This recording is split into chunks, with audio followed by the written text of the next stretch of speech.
Olá, seja bem-vindo ao canal Conhecimento Aplicado. Eu sou o Jorge e hoje vamos dar continuidade ao nosso curso de mecânica automotiva totalmente gratuito aqui pelo YouTube, onde hoje é a continuação da aula anterior que eu falava sobre câmbios manuais e hoje a aula é sobre diferencial. Então, sem mais demoras, vamos para o vídeo, vamos entender o que significa esse tal de diferencial. Pois bem, aula de número 19, diferencial. O que iremos aprender nessa aula? O que é o diferencial, a importância do diferencial, o diferencial nesses veículos aqui, tração dianteira, traseira, integral e o que é o bloqueio de diferencial. Pois bem, o que é o diferencial em si? É um conjunto de engrenagens que serve para compensar os diferentes raios de giros de quando um veículo faz uma curva. Então imagine que você está dirigindo um veículo, quando você faz uma curva, e você está fazendo uma parte de uma circunferência ali. A roda mais externa, no caso, por exemplo, se você estiver fazendo uma curva para a esquerda, a roda da direita, ela vai tender a ter um raio de giro muito maior do que a roda da esquerda. Então, as suas velocidades de rotação são diferentes. Então, como é que eu poderia compensar para que essa roda não fosse arrastada justamente pela interna? Pois bem, para isso existe o mecanismo de diferencial. Então, essa imagem aqui é uma ilustração do que o que ocorre que eu acabei de explicar. Você tem um veículo fazendo uma curva para a direita e observe que cada roda aqui tem um raio de giro totalmente diferente. Devido a tal circunstância, surge o mecanismo de diferencial. Então, temos aqui esse carinha, aqui é uma imagem de um diferencial de carro da traseira, que tem tração traseira, mas a gente vai falar sobre o de tração dianteira também. Apesar desse vídeo ser uma continuação da aula anterior sobre câmbio manual, o diferencial está presente em todo o veículo, né? Não só carros de câmbio manual, mas automático, elétrico, todos os carros, caminhões, todos os carros, sem exceção, possuem diferencial, tudo bem? Então, o pinhão, que é o que falamos no câmbio manual, ele é responsável por transmitir a energia do secundário para a coroa. Então aqui temos o pinhão e temos a coroa. A coroa, por sua vez, vai ter uma relação de transmissão em relação ao pinhão. Então vamos supor, se o pinhão ele tem 15 dentes, a coroa vai ter 60, por exemplo. Ela tem uma redução ali também. E a velocidade, no caso da coroa, a velocidade de rotação da coroa vai ser a velocidade de rotação que você vai encontrar na roda do veículo, né? Então vamos conhecer aqui que no interior dessa coroa, aqui nessa imagem não dá para ver, que é o conjunto da coroa, temos duas figuras muito importantes, que é a engrenagem satélite e a engrenagem planetária. Quem é a planetária? É a que vai no semi-eixo, o semi-eixo vai na roda. Então, quando a coroa gira, ela transmite, quando o veículo está em linha reta, né, a mesma velocidade para ambos os semi-eixos através da planetária. Quando o veículo faz diferença, as engrenagens satélites dão velocidades diferentes às planetárias, fazendo com que o veículo tenha essa diferença de raio de giro, né?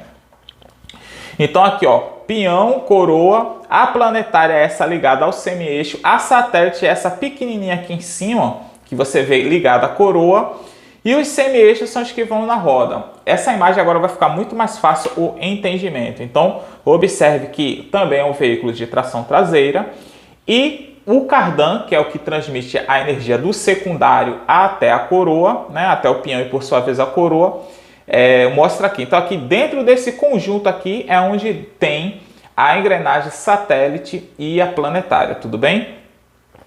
Então vamos dar continuidade. Nos carros que tem tração dianteira, o sistema é idêntico, só que com algumas ressalvas. Vamos observar aqui.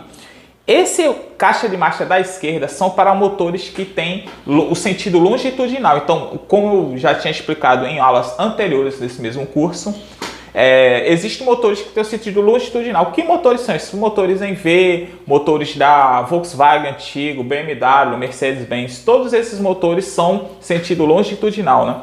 Então, quando esses têm tração na dianteira, o que é que ocorre? Você vê que o pinhão ele faz um ângulo de 90 graus com a coroa. Aqui você está vendo aqui as tulipas, que são sistemas destinados a compensar o movimento das rodas em relação à suspensão.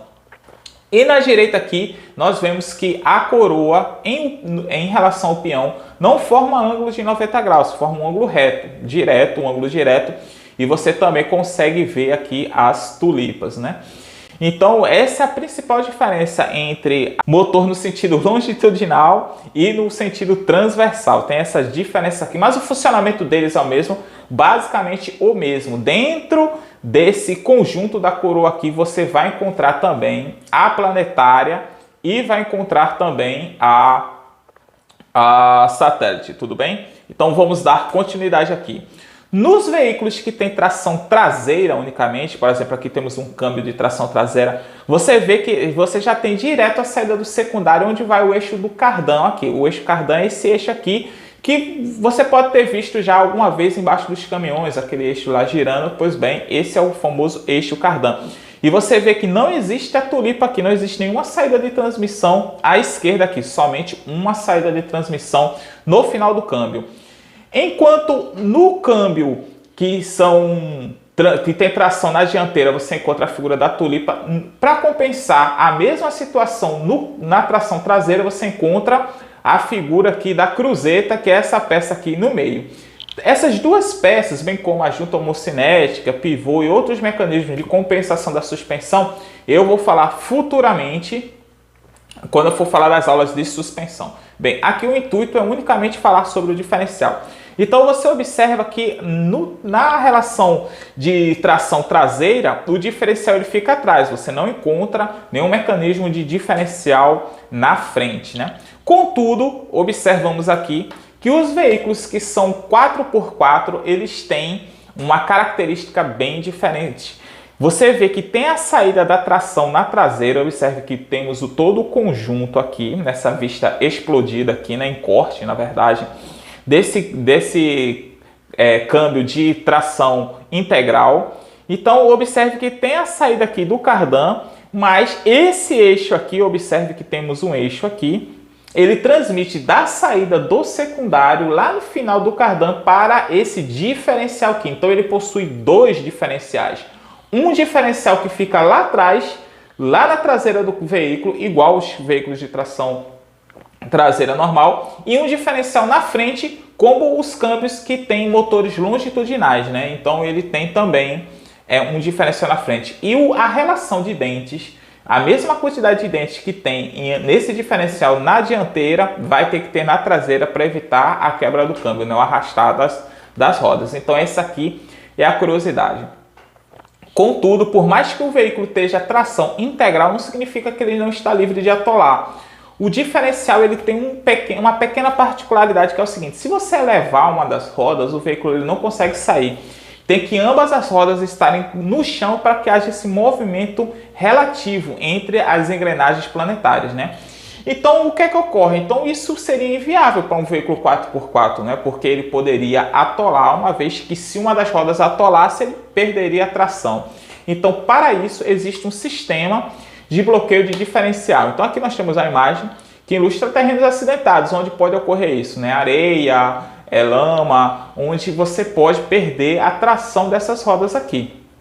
Então, para isso, surge essa figura chamada o bloqueio de diferencial, que nada mais, nada menos, o que é que ele faz? É travar as planetárias em relação à coroa, fazendo com que haja um movimento só de ambas as rodas, né? Então, você não tem o risco de, quando o veículo tracionar uma das rodas, se perder a tração do outro lado, ele perder a tração da roda oposta também.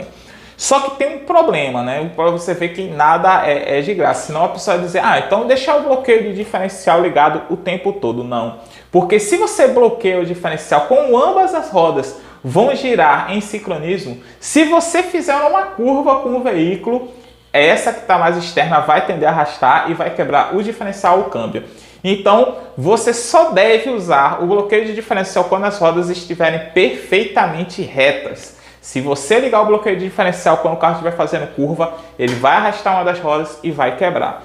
Então, essa é a vantagem de ter o diferencial. Você pode fazer essas curvas, fazendo a compensação de velocidade e, por sua vez, se você levantar uma das rodas, perde a tração, então tem o bloqueio de diferencial. Se você tiver alguma dúvida, pode deixar aqui nos comentários que com certeza eu vou responder.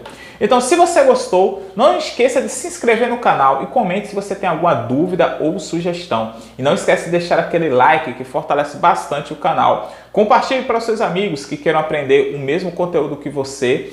E se você tem algum agradecimento, dúvida ou sugestão, como eu acabei de falar, pode deixar aqui nos comentários. E não esqueça de me seguir nas redes sociais, né? O meu Instagram eu sempre deixo aqui na descrição. Muito obrigado e até a próxima.